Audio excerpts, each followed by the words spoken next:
नमस्कार, special report में आपका स्वागत है। मैं हूं मनोज मानस और स्पेशल रिपोर्ट में सबसे पहले हम बात करेंगे राजस्थान में थप्पड़ कांड की।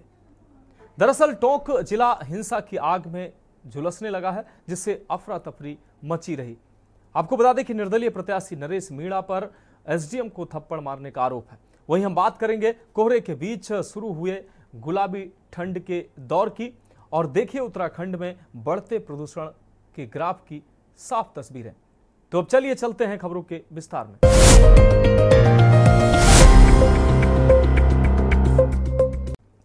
तो स्पेशल रिपोर्ट में पहली रिपोर्ट की बात करते हैं। राजस्थान के टोंक जिले के देवली उनियारा में निर्दलीय प्रत्याशी नरेश मीणा की गिरफ्तारी के बाद समर्थक भड़क गए, जिससे हिंसा शुरू हो गई। प्रशासन ने बामुश्किल हालात पर काबू पाया। आपको बता दें कि निर्दलीय प्रत्याशी नरेश मीणा पर एसडीएम को थप्पड़ मारने का आरोप है। मतदान के दौरान नरेश मीणा ने एसडीएम मालपुरा अमित चौधरी का कॉलर पकड़कर उन्हें थप्पड़ जड़ दिया था। ये रिपोर्ट देखिए। राजस्थान के टोंक जिले में उपचुनाव के दौरान बुधवार को एसडीएम को थप्पड़ मारने वाले निर्दलीय उम्मीदवार नरेश मीणा की गिरफ्तारी पर हंगामा खड़ा हो गया है। बता दें कि मतदान के दौरान नरेश मीणा ने एसडीएम मालपुरा अमित चौधरी का कॉलर पकड़कर उन्हें थप्पड़ जड़ दिया था। उसका काम करेगी, मैं मेरा काम करूँगा। काम कल ही हो जाता था। मैं तो तैयार था, कल भी तैयार था, लेकिन ये अपने यहाँ एकड़ी में थे। पुलिस कल सुनना नहीं चाह रही थी। पुलिस एक तरफा कार्रवाई कर रही थी। उसमें न्यायिक जांच होनी चाहिए।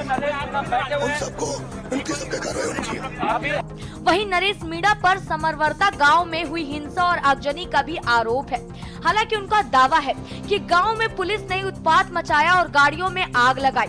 नरेश मीणा ने कहा, पुलिस ने एक तरफा जांच की है, इस मामले की जांच होनी चाहिए और पुलिस के खिलाफ कार्रवाई होनी चाहिए।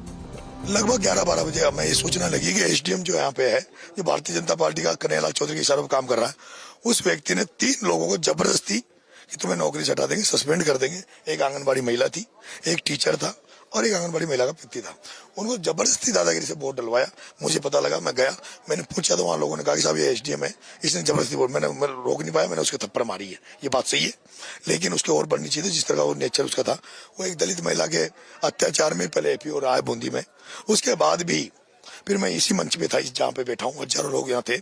मैंने एसपी साहब को कहा, भाई कलेक्टर नहीं आ रही है तो एसपी को बुला दो, हम बात कर लेंगे। लेकिन एसपी यहीं बैठे होने के बावजूद वो 50 मीटर या इसमें बैठा था स्कूल, वो नहीं आया। नहीं आने के बाद हमने खाना मंगाया, तो हजारों लोग आ गए थे 6 बजे के बाद में। खाने की पंक्तियां लग गई थी, खाने खाने लोग बैठ गए थे। लेकिन हम जब पिकअप रोक रखी थी, हम जब वहाँ गए पिकअप को लेने, तो मेरे को वहाँ पुलिस ने गिरफ्तार करने की कोशिश की। मुझे पुलिस ने गाड़ी में बिठा लिया था। गाड़ी में बिठाने के बाद में वहाँ पथराव हुआ, वहाँ लाठे बाटी जंग हुआ और पुलिस भग गई थी, मुझे छोड़ के अकेले को गाड़ी में। और उस गाड़ी में पथराव हो रहा था, एक उसमें ड्राइवर बचा था पुलिस का। उसके बाद जब पथराव हो रहा था, मैं उस गाड़ी से निकला, मैंने उस ड्राइवर को बचाया। पुलिस वाले उनको अरेस्ट कर लिया गया है, जो कल एक प्रकरण दर्ज उनके खिलाफ हुआ था। और आगजनी की घटना और पुलिस कर्मियों के साथ और प्रशासन के साथ जो मारपीट उन्होंने की, उसके प्रकरण में उनको डिटेन किया गया और अभी गिरफ्तार किया जाएगा। देखिए, जो भी राजकार्य में बाधा से संबंधित धाराएं हैं, किसी को अपराध करते हुए किसी को अगर उसकी मृत्यु हो सकती है, वो धाराएं हैं, सारे हमने धाराएं इसमें लगाई। जानना चाहूंगा कि आपने कामयाबी से इसको गिरफ्तार किया, एक भी पत्थर नहीं फेंका गया, क्या रणनीति आपने? कोशिश ये रही कि लोगों को समझाइश करके बताया जाए कि कोई भी कानून को हाथ में ना ले, शांति बनाए रखे। पुलिस किसी के भी खिलाफ नहीं है, शांति व्यवस्था बनवाने के लिए सिर्फ पूरा तंत्र है। उसी आग्रह करते हुए लोगों ने हमारा सहयोग दिया, हम उनका धन्यवाद करते हैं। और इसी क्रम में जो है नरेश मीणा को उसमें गिरफ्तार किया गया। नरेश मीणा ने क्या कहा था? एसडीएम को थप्पड़ मारने के बाद मैंने मांग की थी कि कलेक्ट्रेट यहाँ आए, लेकिन कलेक्टर नहीं आए। वो हाथों में मेहंदी लगाकर बैठी थी। इस मांग को लेकर मैं धरने पर बैठा था, लेकिन मेरे लिए खाना और गद्दा आ रहे थे, उन्हें भी पुलिस ने आने नहीं दिया और फिर मेरे समर्थकों पर लाठी चार्ज किया गया। मुझ पर मिर्ची बम से हमला किया, जिसमें मैं बेहोश हो गया और फिर मेरे साथी मुझे लेकर 5 किलोमीटर दूर किसी घर में छिपा दिया। मैंने कहा कि एसपी यहाँ आए और मेरी गिरफ्तारी करें, लेकिन एसडीएम के खिलाफ कार्रवाई की जाए। वहीं इस थप्पड़ कांड को लेकर राजस्थान के पूर्व सीएम अशोक गहलोत ने राज्य में लॉ एंड ऑर्डर पर सवाल उठाया है। गहलोत ने कहा, ऐसी परिस्थितियां क्यों बनी कि एसडीएम को थप्पड़ मारा गया? उसका इतना साहस कैसे हो गया? भाजपा को विपक्ष के सुझावों के प्रति कोई सहनशीलता नहीं है। इस साल में राज्य सरकार ने क्या किया है? जब लोगों में डर नहीं होता तो वे कानून अपने हाथों में ले लेते हैं। आज पूरा प्रदेश में यही स्थिति है। देखिए, ये भी ऐसी है कि वो खड़े कैसे हो गए। वो तो कांग्रेस में आ चुके थे, तो किसकी शहर खड़े हुए हैं, ये बात भी मैं समझता हूँ कि सोचने की है। बीजेपी ने खड़ा किया चुनाव जीतने के लिए, क्या किया, इसकी जानकारी भी प्रदेश कांग्रेस कमेटी ले रही है। इसकी नौबत क्यों आई? कि जो कल की घटना बड़ी दुर्भाग्यपूर्ण घटना है। अब कल की घटना के बाद में आप बताइए, सरकार का इकबाल बचा है क्या? सरकार का इकबाल होता है गवर्नेंस के लिए। शासन तब होता है तब अच्छा गवर्नेंस में इकबाल बना रहे। इकबाल ही खत्म हो गया। आप जो घटना घटित हुई है कल, वो मामूली घटना नहीं थी। एसडीओ लेवल के अधिकारी को आप थप्पड़ लगाए कोई व्यक्ति, ये स्थिति बनी क्यों? और इतनी हिम्मत क्यों हुई किसी की?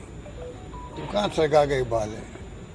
हम बार बार सरकार को कहते हैं आप गुड गवर्नेंस दो, पूरी प्रदेश की जनता का भला हो। हम आलोचना भी करते हैं तो उसको सकारात्मक रूप में लेना चाहिए। और अगर बातों में दम नहीं है, हमारी बातों में, आप खंडन करो। दम है तो सुधार करो, जनता का भला हो। यही तो डेमोक्रेसी में होता है। वहीं टोंक के एसपी विकास संगवान कहा, हमने कल शिकायत दर्ज होने के बाद नरेश मीणा गिरफ्तार किया है।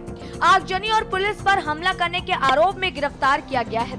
बता दें कि नरेश मीणा की गिरफ्तारी का गांव वाले विरोध कर रहे हैं। गुस्साए लोगों ने टायर में आग लगाकर विरोध किया।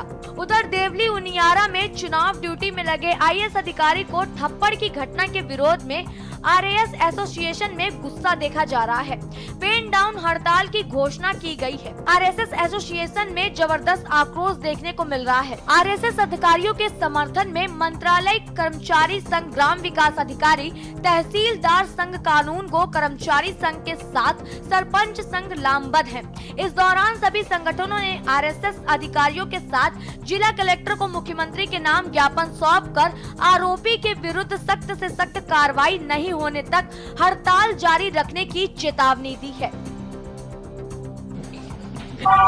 आज वैसे देवली उनियारा विधानसभा उपचुनाव के दौरान श्री अर्पित चौधरी के साथ में जो जिस प्रकार का निंदनीय कृत्य किया गया है, उसको लेकर के पूरे राजस्थान में आरएस एसोसिएशन के साथ में हमारे मंत्रालय कर्मचारी संगठन, साथ में बीडीओ एसोसिएशन के द्वारा, तहसीलदार एसोसिएशन के द्वारा, कर्मचारी कानून गो संघ और पटवार संघ और ग्राम विकास अधिकारी संघ, और मुझे कहते हुए इस बात में निश्चित तौर पे ये प्रसन्नता है कि हमारा जो सरपंच प्रतिनिधिगण है वो भी इस न्याय की लड़ाई में हमारे साथ में है।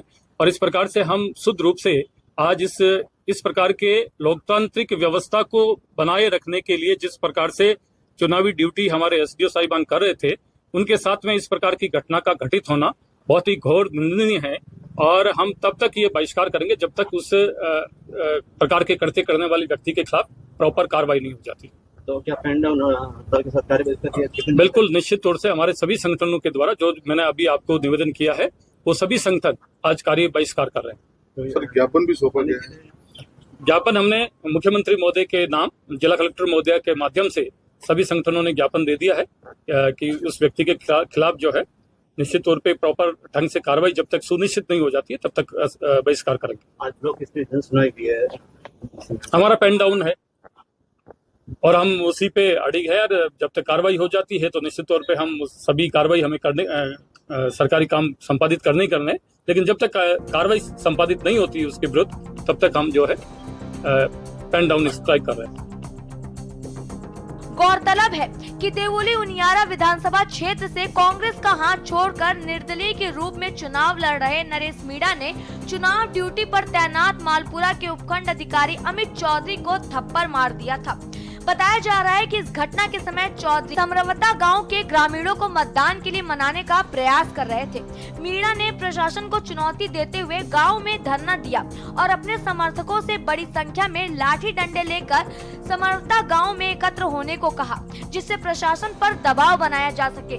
मतदान खत्म होने के बाद पुलिस ने मीणा और उनके समर्थकों से मतदान केंद्र के बाहर से हटने को कहा ताकि पोलिंग ऑफिसर ईवीएम मशीनों को सुरक्षित लेकर वहां से निकल सके, लेकिन मीणा के समर्थक हिंसा पर उतारू हो गए और पुलिस पर पथराव किया। स्पेशल डेस्क के news India.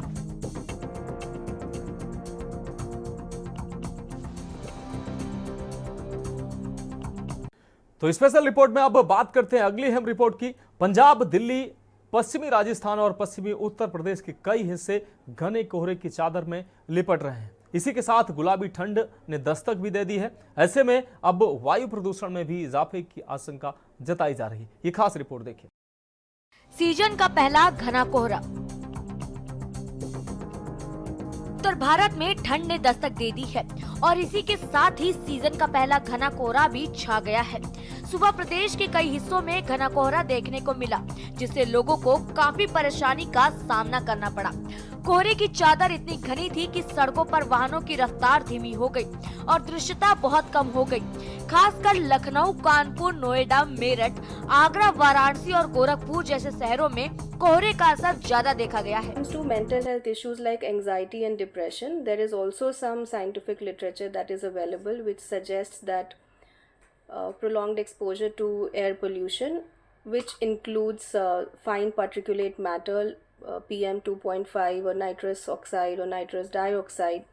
So these kind of exposures can lead to mental health issues like anxiety and depression. They may also lead to exacerbation of the pre-existing mental health. Reported that there are various methodological limitations of these studies that have been conducted, and so new research is trying to overcome these confounding factors and overcome these, trying to kind of work on these limitations so that whatever data that we get is more valid and can be applied to the real world settings. And so what has been proposed is that probably this that air pollution leads to oxidative stress. It may bring about neuroinflammatory changes.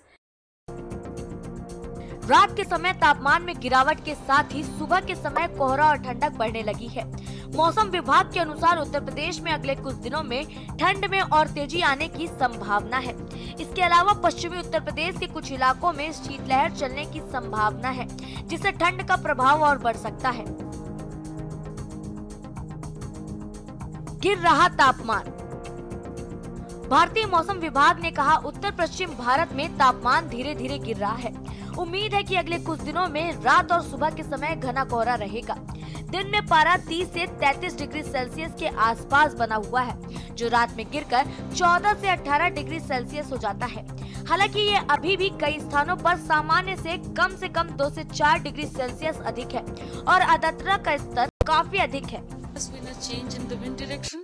The past 4 or 5 days we were having easterly, southeasterly wind flow, because of which a little bit of moisture was coming in, but now the winds have changed to northwesterly, because of which there has been some fall in minimum temperatures, as well as this fog layer expansion. Fog conditions are likely to continue over North India, that is over North Rajasthan, Punjab, Haryana, North UP, Bihar, Jharkhand, some districts of Sub-Himalayan and West Bengal during next 2 to 3 days. In this, very dense fog is also likely over Punjab during the next 2 days. 2 days means today is 13th, so 14th and 15th we are expecting very dense fog over Punjab, but we are expecting dense fog 14th, 15th, 16th over this entire region that I mentioned. जहरीली हुई हवा। केंद्रीय प्रदूषण नियंत्रण board के मुताबिक बुधवार दोपहर तक वायु गुणवत्ता सूचकांक तेजी से बढ़कर 387 के आसपास पहुंच गया, जो बहुत खराब श्रेणी में आता है। विषैले PM 10 और PM 2.5 की सांद्रता का स्तर विश्व स्वास्थ्य संगठन द्वारा निर्धारित सुरक्षित सीमाओं से कहीं अधिक है। हर सर्दियों में दिल्ली में धुंध की मोटी परत छा जाती है, जो धुएं, प्रदूषकों और कोहरे का मिश्रण है। नवंबर में आमतौर पर वायु का प्रदूषण का स्तर बढ़ जाता है, जो सर्दियों की परिस्थितियों, वाहन से होने वाले उत्सर्जन और पराली जलाने के कारण पड़ोसी राज्यों से आने वाले धुएं के कारण होता है। हालांकि इस बार अपेक्षाकृत गर्म मौसम की स्थिति और आगे की कम घटनाओं के कारण दैनिक औसत AQI बहुत खराब श्रेणी में आ गया है। वहीं प्रदूषण से बने बादलों के गुच्छे के सहारे धूप का तेवर थामने की जिम्मेदारी पश्चिमोत्तर भारत से आ रही पछुआ हवा ने उठा ली है। रात ने बदलते रुख को लेकर मौसम का इशारा समझ लिया है। न्यूनतम पारे को गिराना शुरू कर दिया है। बीते दिनों के तापमान का आंकड़ा इसका प्रमाण है और अब तापमान के गिरते रहने का सिलसिला जारी रहने का पूर्वानुमान है। The past 4 or 5 days we were having easterly, southeasterly wind flow, because of which a little bit of moisture was coming in, but now the winds have changed to northwesterly, because of which there has been some fall in minimum temperatures, as well as this fog layer expansion has happened. आपको बता दें कि घर के अंदर वायु प्रदूषण भी बहुत खतरनाक होता है। खराब वेंटिलेशन और खाना पकाने के दौरान कार्बन डाइऑक्साइड गैस निकलती है। ये गैस आपकी मानसिक सेहत को बिगाड़ सकती है। घर में कार्बन डाइऑक्साइड के ज्यादातर स्तर से थकान और ब्रेन फॉग जैसे लक्षण सामने आ सकते हैं। मानसिक सेहत की सुरक्षा के लिए घरों और ऑफिसों दोनों में वायु की गुणवत्ता ठीक रहनी चाहिए। कहने का मतलब वायु प्रदूषण आपकी सेहत के लिए बहुत खतरनाक साबित हो सकता है। इससे सांस और दिल से जुड़ी बीमारियों के अलावा और भी कई तरह के गंभीर मर्ज हो सकते हैं। घर के अंदर और बाहर दोनों जगह के वायु प्रदूषण से आपकी मेंटल हेल्थ पर बुरा असर पड़ सकता है। रिसर्च से पता चलता है कि वायु प्रदूषण से डिप्रेशन, एंजाइटी और सिजोफ्रेनिया जैसी गंभीर बीमारियां हो सकती हैं। वैज्ञानिकों ने बताया है कि अध्ययनों की कई सीमाएं हैं और इसीलिए नए रिसर्च इन भ्रामक कारकों को दूर करने और इन सीमाओं पर काम करने की कोशिश कर रहे हैं, ताकि जो भी डेटा मिले वो ज्यादा मान्य हो और वास्तविक दुनिया की सेंटिग्रेड पर लागू हो सके। स्पेशल डेस्क के न्यूज इंडिया। तो स्पेशल रिपोर्ट में वक्त एक ब्रेक का है, जल्द हाजिर होंगे।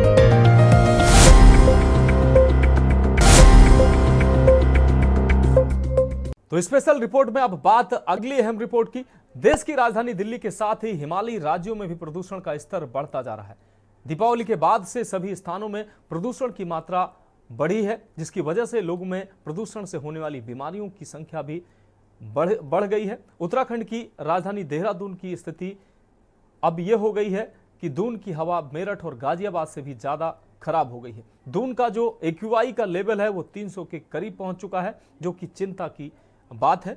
इस बीच मैदानी क्षेत्रों में घनी धुंध कोहरे की वजह से भी सड़क हादसे बढ़ने लगे हैं। विजिबिलिटी भी कम होने से यातायात में भी लोगों को परेशानी का सामना करना पड़ रहा है। वहीं दून में प्रदूषण की वजह से ऑक्सीजन का स्तर कम होने लगा है। कांग्रेस का आरोप है कि सरकार की नीतियां पर्यावरण बचाने के विपरीत कार्य कर रही हैं। ये रिपोर्ट देखिए।